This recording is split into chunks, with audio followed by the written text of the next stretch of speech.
Hi again.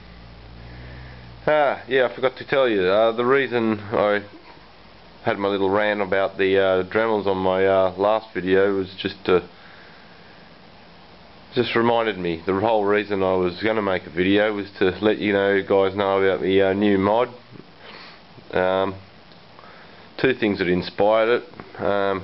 One was getting this cheap Dremel from China, and the other one, I'd been looking for a while for a Dremel drill press. The whole reason I wanted one was to be able to tilt it horizontally, to use it as a little chop saw. But all the reviews I'd read about the Dremel workstation drill press, not so good anymore compared to the old 210 model, which aren't really about anymore. You can pick them up on eBay second hand, but they're still quite dear.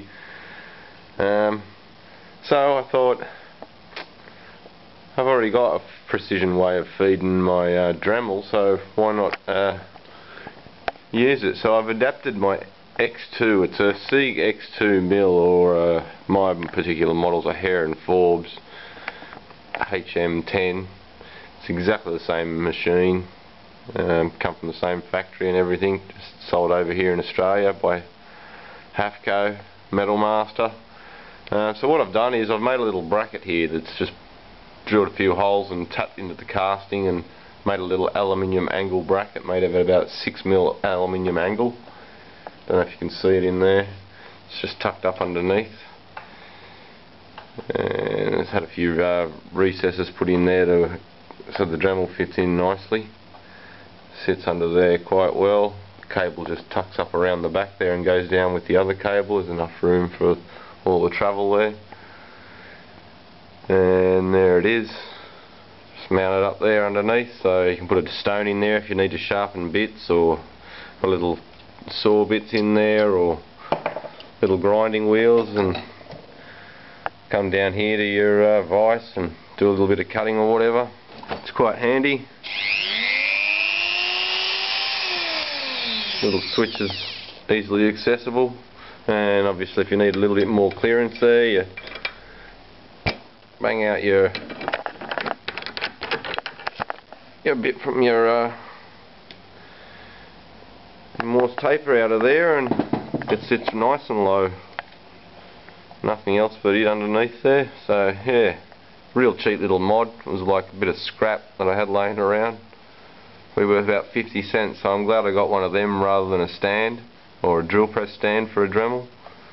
Apparently they're not that crash hot anymore, so that leads me to believe that maybe Dremel have got all their stuff being made in China now.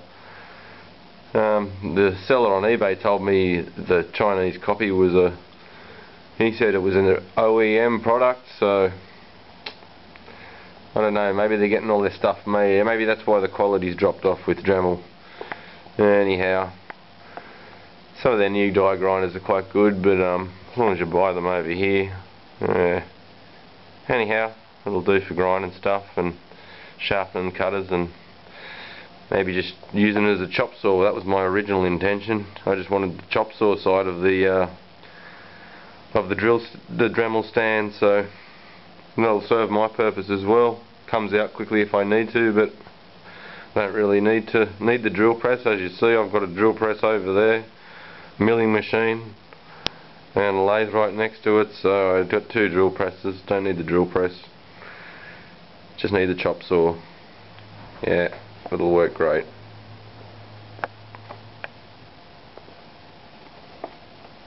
Alright, okay, thanks for watching. Let me know what you think. Cheers.